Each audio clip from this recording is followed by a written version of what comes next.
And we're now pleased to be joined from Capitol Hill by Senator Rand Paul, here with his take on the strained relations between the U.S. and Iran, the airstrike that killed Iranian General Soleimani, and the current state of impeachment. Senator Paul, thank you so much for joining us. I want to start with Wednesday, when President Trump made it clear that he does not want war with Iran, and he seemed to de-escalate tensions after the U.S. killed that general and there was the retaliatory missiles. Prior to this speech, you said that the death of Soleimani was the death of diplomacy with Iran. Do you still feel that way? You know, it's still my worry. I am relieved and thankful that no U.S. troops were killed. Had U.S. troops been killed, I think really would have been the end of diplomacy and war could have escalated. And I was very concerned about war escalating, still am concerned about war escalating. If no Americans are killed, I think there's still the possibility for diplomacy. What concerns me, though, is that I think the Iranians, after the death of one of their leading generals, may not be too open, frankly, to diplomacy. So I continue to push both the administration and the government of Iran, frankly, to open channels of communication because, frankly, we have all these, you got to have the carrot and the stick. And right now we've got the stick of sanctions, the stick of killing general, you know, the attacks that they've made on our compounds. We had 4 soldiers wounded. So I think there needs to be an off-ramp, but the off-ramp needs to involve conversations. And right now, I don't think we have high-level or even mid-level communications with the Iranian government. Now, Senator, you and other members of Congress were briefed on the intelligence that precipitated this strike on Soleimani. Your colleague, Republican Senator Mike Lee from Utah, had this to say about the briefing. What I found so distressing about that briefing was that one of the messages we received from the briefers was, do not debate, do not discuss the issue of the appropriateness of further military intervention against Iran. I find this insulting and demeaning, not personally, but to the office that each of the 100 senators in this building happens to hold. I find it insulting and I find it demeaning to the Constitution of the United States, to which we've all sworn an oath. Senator Paul, you also were less than satisfied with that briefing. Why?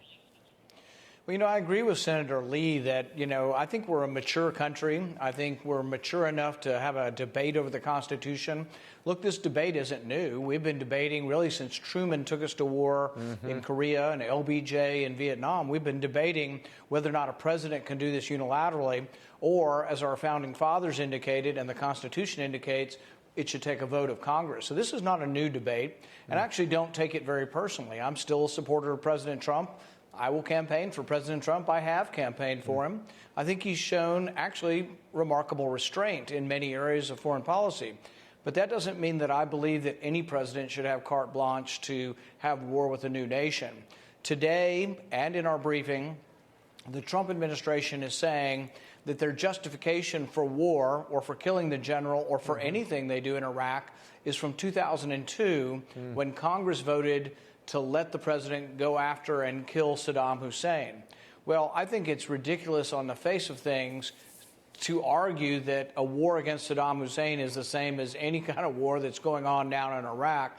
And that is a legitimate argument. It's a beef, and it's something we ought to get through. But we shouldn't have the administration lecturing us, nor should we have fellow senators lecturing us and saying we're less than patriotic or love our country any less because we're willing to have a constitutional debate. I think we can survive a constitutional debate, and in fact, I think it's very important that we have one. The president insists that there was an imminent threat, that Soleimani was responsible for killing thousands. Shouldn't the president have the freedom, though, Senator Paul, to move when he sees an imminent threat and has access to a terrorist like this? You know, I think it's debatable how imminent the threat was. We were not presented with any intelligence or any information that showed that there was an imminent threat. Nothing was presented to us, and so I can't tell you what the intelligence was. I can tell you, though, that there are a lot of evil people around the world, and killing all of them doesn't necessarily make us safer, even if they are truly evil. So I'm not disputing that Soleimani was an evil person or that he participated in allowing weapons to go to people in Iraq that killed our soldiers, and I think that's contemptible. But I would say that, for example, Saddam Hussein, I think, was equally evil. Muammar Gaddafi, probably equally evil. And yet, when we killed Saddam Hussein, we actually created chaos, and now the country of Iraq is actually more allied with Iran. So Iran is more of a threat because we killed an evil man, Saddam Hussein. With regard to Gaddafi in Libya, we killed an evil man, but when we killed him, chaos ensued, and now Libya is simply a breeding ground for more terrorism. So I think there is an argument to be made that, yes, should we kill evil people? Yes. But what if you have to kill an evil person who lives in a hut in Yemen and you kill 15 of their family members at the same time? Do you have one less terrorist, or do you now have 100 of their relatives that will hate America till the end of time? So there are real questions that ought to be asked. And, I think we have to be very careful about sort of saying that targeted killing is something that we should let happen carte blanche. No, I tend to agree with you. I think that there are despots all over the world that we could assassinate tomorrow, and we have to be very careful about what we uncork when we do so. The House is voting on this War Powers resolution today. Both you and Senator Lee plan to support the Senate version of this. What will this really do? What does it accomplish? Well, in some ways, it's symbolic unless we were to get to 67 votes. If you got to 67 votes, you'd have a veto-proof restriction on presidential power. We've never gotten there, and I don't think we have the votes to get there. We may not get to 50 or 51. But if we have the debate, we're at least showing that, let's say, for example, next year or in 1 month or in 1 week, war breaks out with Iran and hundreds of Marines are killed in Iraq, and I hope that doesn't happen, but all of a sudden we're in a major war with Iran.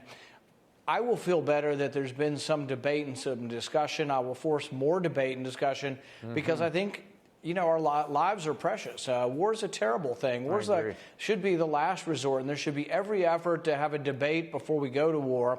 And so I think it's worth the fight. Whether we win or lose, it's worth having the public debate. Let's move to impeachment for a moment. Senate Majority Leader Mitch McConnell has said that he has the votes to start phase 1 of this impeachment trial. Your thoughts on moving forward with a trial without Democratic support or the articles of impeachment from the House, possibly?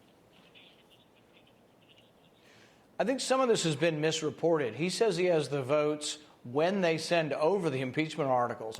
Nothing will happen until Nancy Pelosi, gets a clue and decides that she wants to go forward with this. Right now, the longer she stews with it, the longer she keeps it, the more, to me, it looks just like simply partisan politics. And I think America is sort of starting to, they've already passed this off. They know what the result's going to be in the Senate. We know what the results are going to be. And her petulance in holding up the impeachment, I don't think is changing anybody's mind. In fact, I think it's showing to the American people how partisan this process really is. But Mitch McConnell is not going to go forward with impeachment unless she sends over the articles of impeachment. Well, even the Democrats seem to be getting tired of Pelosi's stall tactics on these articles. Democratic Senator Dianne Feinstein said of the delay, the longer it goes on, the less urgent it becomes. So if it's serious and urgent, send them over. If it isn't, don't send it over. How badly does this hurt the Democrats' argument? Remember, they insisted that it was imperative that we impeach the president now, and yet the articles are sitting on Pelosi's desk. Right. Yeah, and they didn't have time for witnesses, but supposedly we're supposed to make time for the witnesses now. No, I think it's the craziest thing I've ever heard. The fact that Speaker Pelosi is arguing that she has leverage over us by withholding something, the impeachment, that we don't want. So really, it's kind of begs credulity to understand how we are supposed to be, oh my goodness, what are you doing to us? We really want the impeachment articles. We don't care if they ever come over. I could care less if they ever come over. And I don't think they've proven their case. And I do think this is about policy. Frankly, the Democrats were making the argument that by withholding foreign military aid to Ukraine, they were endangering our national security. I think, frankly, the opposite. I think we're running a $1 trillion annual deficit. We have a $23 trillion total debt, and that when we give money to Ukraine, we're actually endangering our national security. Now, that's a political point of view, but if Democrats disagree with that and they want presidents to hurry up and give away money we don't have, that's just a political point of view. It's not something you impeach him over. In fact, there's a very clear law. When Nixon tried not to spend money, Congress passed the Anti-Impoundment Act back in 1974, saying presidents could only withhold money to the end of the fiscal year. And it's interesting, as the president was withholding this money, he's asking our advisors, what is our legal alternatives? Right. And they were gathering and saying, well, you've got about a month. And then there was all this hullabaloo, and then they released the funds. And it's like, how they conceive that this is an impeachable offense is beyond me. Do you support the idea of just dismissing this out of hand if the impeachment articles don't arrive? A number of lawyers have told me that would be perfectly licit. You all simply dismiss the charges that you know about and you move on to business as usual. I think the problem is the way the Senate rules are written. This isn't in the Constitution, but it's in the Senate rules. Mm-hmm. The Senate rules say that impeachment commences upon receiving the articles from the House, and then things are done by simple majority motions. But typically in the Senate, things are done by supermajority because of the filibuster. It takes 60 votes. It actually takes, I think, 67 votes to change the rules of the Senate.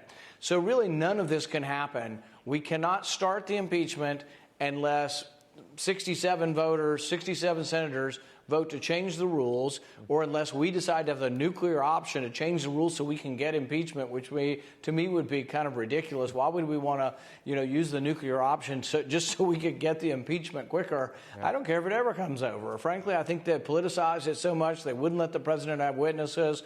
I really think it has been something where people within the bureaucracy of government don't like President Trump. They don't like the way he acts, and they don't like his policy. So they tried to make policy differences into something that they wanted to make sound nefarious. But everybody they brought as witnesses that were asked, was there any quid pro quo? Was there any bribery? Mm-hmm. Was there any crime?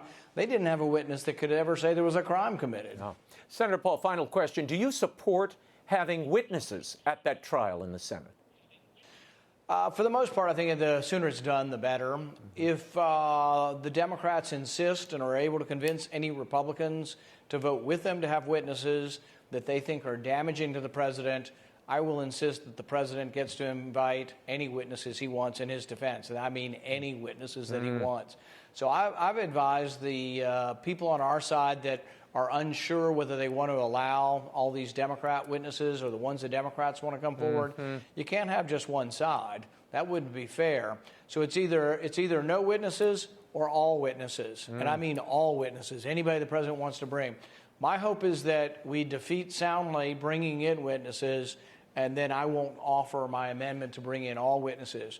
But if they allow for one witness to come in that's from the Democrat list, I will insist that the president is able to invite all witnesses, and then I think it becomes an extraordinary free-for-all, which maybe isn't the best thing in the world. Maybe the best thing in the world is to put this sad chapter behind us. Yeah, well, the president said today he wants Hunter Biden, he wants Joe Biden, he wants, Schiff, he wants everybody to come before the Senate. So we'll see what happens here. Senator Rand Paul, thank you for your time. Thank you.